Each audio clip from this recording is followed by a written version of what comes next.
Thanks so much, Caitlin. Good morning. It's good to see you all. My name is Ian, and I'm one of the pastors here, and it's a delight to have you worshiping with us this morning. Not many of us keep a prison suitcase packed, but Andre and Magda Trachme did. And because they did, that night when two Vichy police officers rapped on the door, and Magda opened it to see them standing there, she was shocked, but she wasn't so much surprised. It was February of 1943. Magda and Andre led a small Protestant church in the little mountain town of Le Chambon in southern France. Thousands of people had begun to flee the Third Reich, and they were making their way, mostly Jews, through the mountains to this town. This night, Andre was not in. He was out doing what he often did, visiting the small group leaders in their little church. He was making sure that they knew the Bible passage for the week, and he was going with them over the particularities, the details of their hospitality for the week. Illicit, covert hospitality.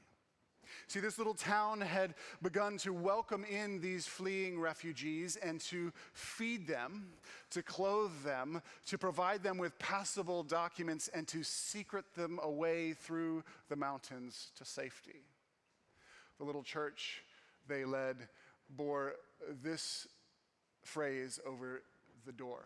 It said, "Aimez-vous les uns les autres," simply love one another. And that's what they did. They didn't so much set out to do this. It wasn't that much of a conscious decision. Magda would reflect later, you just do what you have to do. You just do the right thing. So that night, for whatever reason, when Andre arrived home, his suitcase for prison was missing some of the items that he needed, perhaps because it was so cold this February night. And so as he went upstairs to throw an extra sweater in his suitcase, Magda looked at the police officers at her door, and she said, "Would you like to come in and have dinner with us?" Years later, even some of her closest friends couldn't understand how she had invited to her dining table men who she knew were there to introduce her husband to a concentration camp. And she said this: "We were all hungry, and it was dinner time, and they were at my door." Today we are talking about hospitality. We're in the middle of a short series that we do around this time of each year, going through our core values: hope, hospitality, and holiness. Last week we talked about hope, the very particular Christian hope, not general optimism, but the very particular Christian hope that is focused on the person of God in Christ and that is anchored to the historic life, death, and resurrection of King Jesus. We talked about that last week. Today we are talking about the expansive Christian vision of hospitality. We do this series each year around this time because it's a good way just to talk about the incredibly good news of the gospel. Each one of these core values is just a different lens on the most astonishing good news that God loves you more than you could imagine, and he has done what is necessary to offer you rescue in his Son. And each one of these core values also has different implications for the way we live today in Baltimore in 2022. The other reason we do this little series at this time of year each year is because next week on September 25th, we take our membership books and we delete everyone from them. We do this because in a transient culture in 2022, it keeps our books honest and reliable, but much more importantly, we do this because it helps each one of us to keep our commitment to God and to each other in the context of this church family fresh and forefront. So next Sunday, each one of you will have the opportunity, whether you've been at St. Mo's for 6 years since we were born, like Heather, or whether this is your first Sunday, you'll have the opportunity to join to become a member of this church, which will allow you to elect leaders, which will allow you to participate fully in all the life of this church. And we'll talk more about that later in the service, but that is coming up later on today. We live in a cultural moment where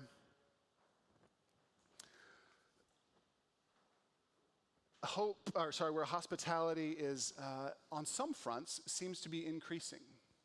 Many of you millennials and Gen Zers wonderfully expect that your social spheres will comprise people from very different backgrounds, and that is wonderful. That's different probably than for many of us, my generation and generations before. Workplaces increasingly are examining their hiring practices to make them more equitable and are looking to make their leadership better reflect the society of today, and that is wonderful.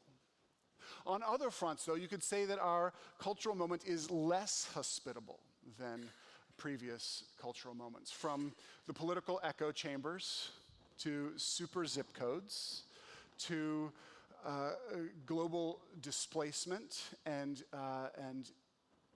migrant challenges to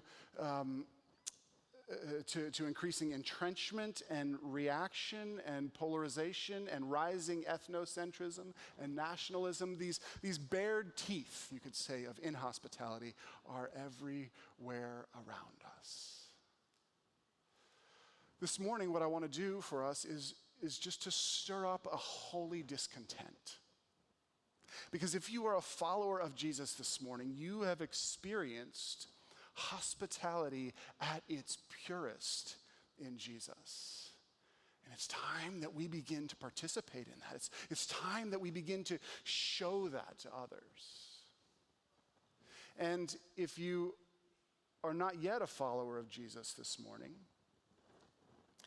then I've just got to believe that some part of you longs to experience that, longs for the God of the universe to speak his love to you and to welcome you in and to share friendship with you, and then for you to be able to participate in that. As we do exhibit this Christian value of expansive hospitality, of sharing the very best that we have, our faith, our families, our resources, our homes, with other people, and very often people who are not like us, whoever your us is. As we participate in that expansive Christian vision of hospitality, we are stepping into a long and deep legacy of Christians who, through every century since Jesus, have modulated the temperature on their cultural moment by displaying hospitality. That's a big claim. Let me give you some receipts. When my friends overseas, they say, Ian, you live in Boston, right? And I go, no, Baltimore. And they go, that's New England, right? And I go, no, that's Maryland. And they say, there are a lot of hospitals there, aren't there? And I say, yeah, now you know it. Baltimore, among other things, is well known for our hospitals. What many of us don't know is that hospitals, even the hospitals that we have in this city, trace their lineage to Christian hospitality. Lydia Dugdale, in her wonderful book, titled sort of Monty Python-esque, The Lost Art of Dying, traces the history this way. This is what she says. Hospitals began in the West as places of hospitality for wayfarers and the poor. Basil of Caesarea, who was a contemporary of our own St. Moses, 4th, 5th century Greek bishop, established what many consider to have been the predecessor to the modern Western hospital. He constructed a massive city-sized complex, the Basiliad, just outside Caesarea on the coast of the Med there, in what today is Israel. It began in 369 as a sort of soup kitchen. That's a big soup kitchen. And by 372, it housed medical professionals who cared for the sick. The Basiliad's doctors treated many diseases, including leprosy, which was ordinarily shunned. These people were excluded from society. And its grounds included housing for the poor, a hospice for the dying, a school for orphans, and lodging for travelers. All of this care Medical, physical, educational was provided free of charge, funded by charitable donations. Within a century, many similar hospitals were established throughout the Roman Empire.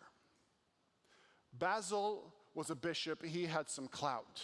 But what he was able to accomplish in the Basiliad, in this first hospital, rank and file Christians have been doing with their resources already since the first century. Christians had been sharing the very best that they had with others, very often others who were not like them. If our archaeological record serves us rightly, it shows that the primary property owned by church congregations in the first few centuries was not church buildings, it was bakeries. Bakeries, because Christians understood how important it was to meet the needs of the needy, to feed the poor, to provide hospitality. Their instinct was to provide food for those who need it. And when waves of pandemic ravaged the Roman Empire in the 2nd through 5th centuries, and we, for the first time since I've been preaching about this pandemic, we can sort of understand what that was like now, having lived through our own or living in our own. As this pandemic ravaged the Roman Empire, the Christians behaved differently than everyone else. Instead of fleeing to safety, they often moved in with the ill or moved the sick into their homes, and by providing very basic, untrained nursing, the estimates are that Christians saved millions of lives. In the first few centuries, the various congregations of Rome couldn't have numbered over a few thousand. So we're talking small megachurch, small modern day megachurch here, scattered through various houses in Rome in the first few centuries. They annually provided 1 million rations to the hungry of Rome by fasting one day each week. This is what the church did. This is what they understood their responsibility to be. And these Christians did not see themselves as innovative. They weren't trailblazing here. They were simply doing the stuff that Jesus did. They were imitating Jesus. They fed people because that's what Jesus had done.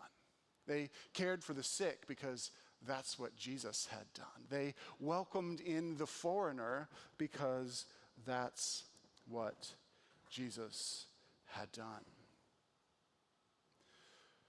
This word that is translated in our passage, hospitality, is one of the prime New Testament words for hospitality. It's philoxenia. It comes from the word philo, to love something, like bibliophile, or in my case, philodo. And xenia, foreigner, stranger, outsider. Those two get slammed together for Christians and refilled with this new meaning. To show incredible welcome, to share the very best that we have with people who are not like us. These Christians who were showing this sort of hospitality knew from their own experience what it was to receive it. Maybe not in the first instance from another human, though very often they had from other Christians, but they had each experienced the healing power of Christ's welcome. Skye Jethani has pointed out that the word hospital and the word hospitality come from the same root word. There is a link between being welcomed and being healed. These Christians knew that their rescue, their comprehensive healing, the word for rescue and salvation and healing in the Greek New Testament are all the same. Their healing had begun with Christ's welcome of them. That's why just a few chapters after our teaching text this morning in Romans chapter 15, Paul will write this, chapter 15, verse 7. Therefore, accept or receive one another just as Christ has received you, so that God will be given the glory. Here's what he's saying. He's saying,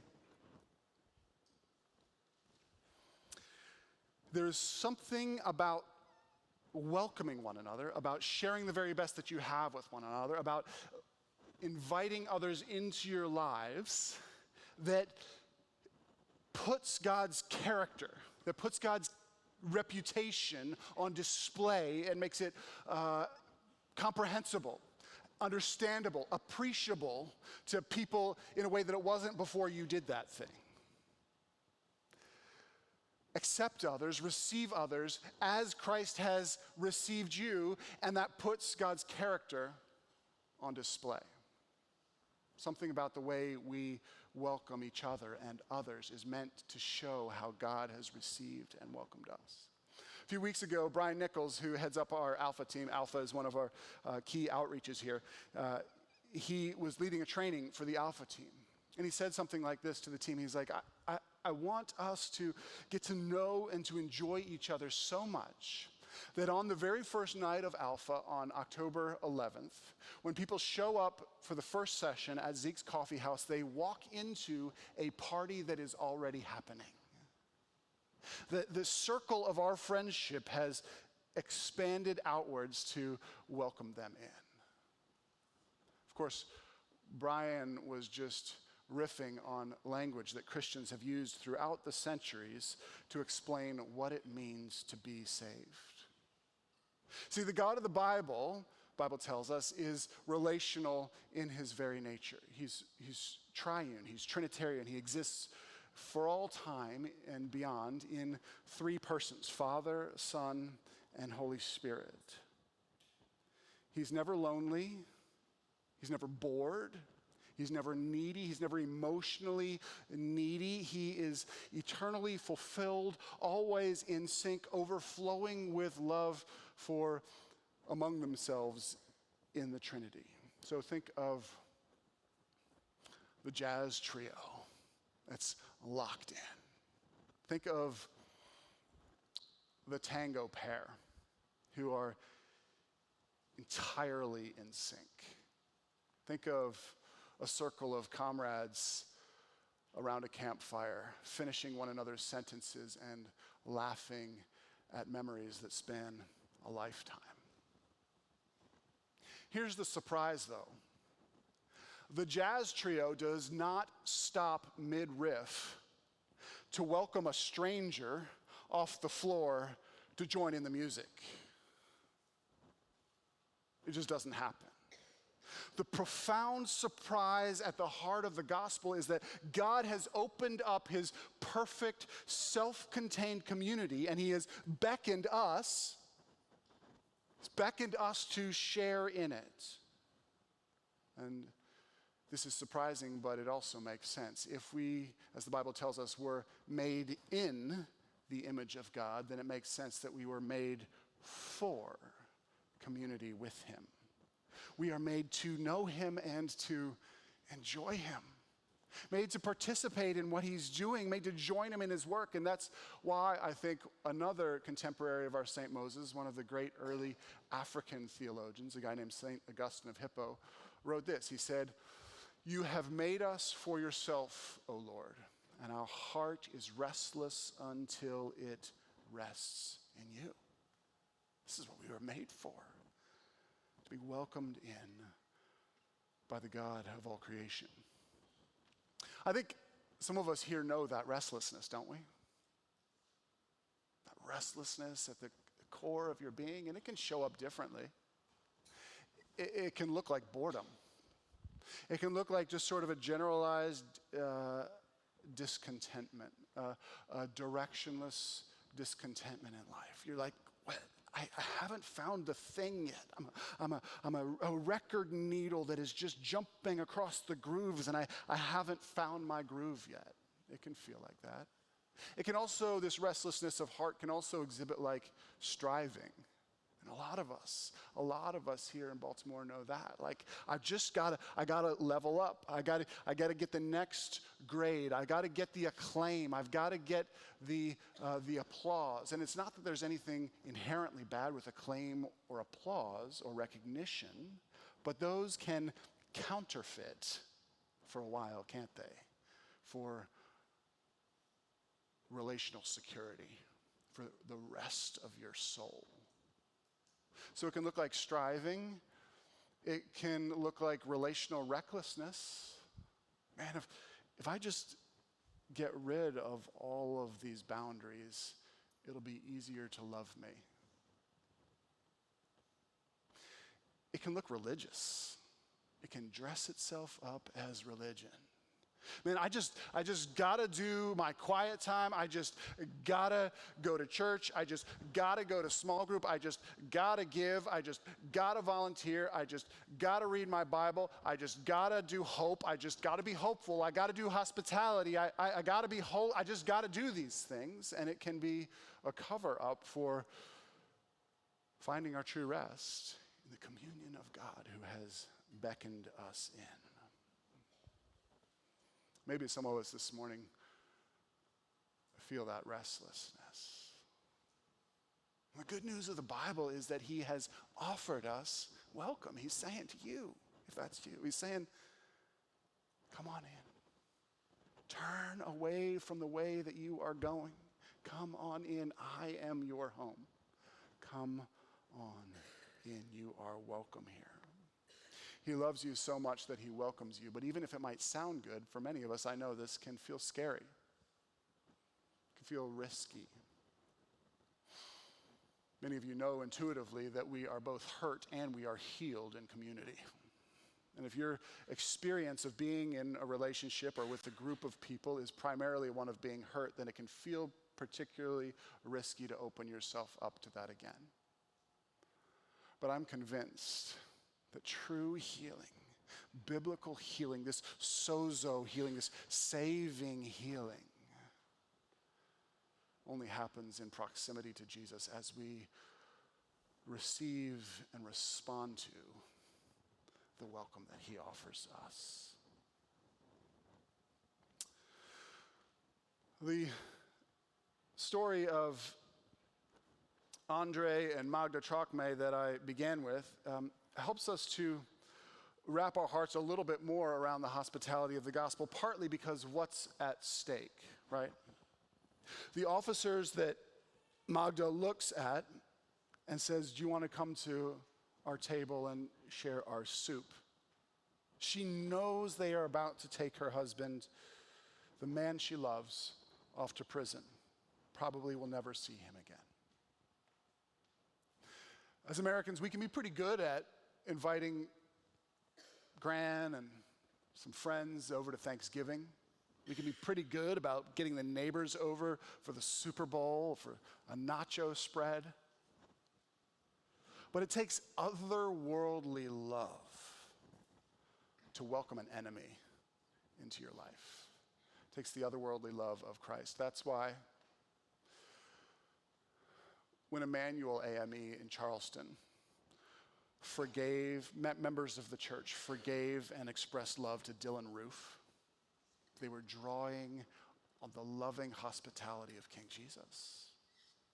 It's why when the Amish Christians of West Nickel Mine in Lancaster County, when they took care of and brought food to the widow and kids of the man who had unloaded his gun in their school, they were drawing on this otherworldly hospitality of King Jesus.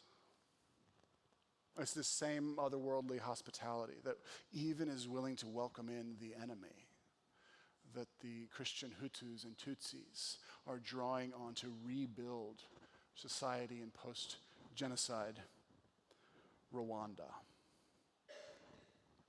It's these stakes, the stakes of the aggrieved and of the enemy. These are the stakes of Christian hospitality. This is what's at stake in the Christian gospel.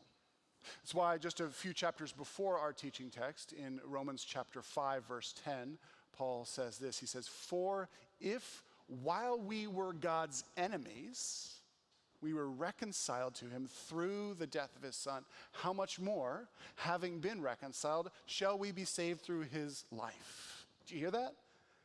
It's while we were his enemies that he spread his arms on the cross and welcomed us into relationship with him. It's while he was on the cross that he looked at the criminal dying on his side and said, "Today you will be with me in paradise."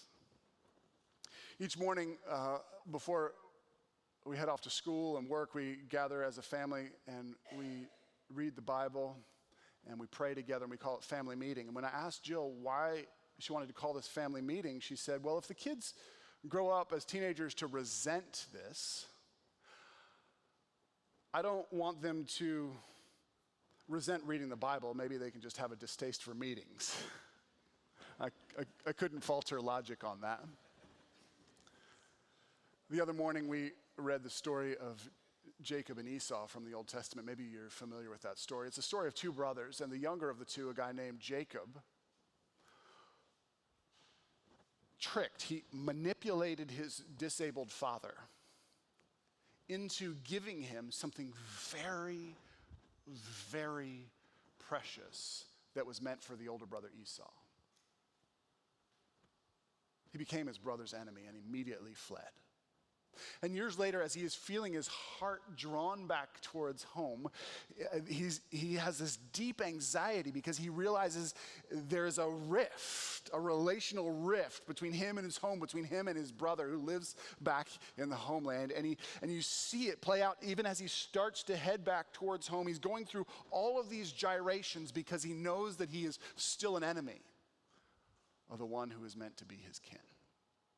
You see him go to all these lengths to try to protect himself and his closest family members, the one he loves, from this brother who he assumes is out to get him. And he does that on the one hand, he protects. And on the other hand, he tries to placate the brother by sending these exorbitant, over-the-top gifts ahead of him.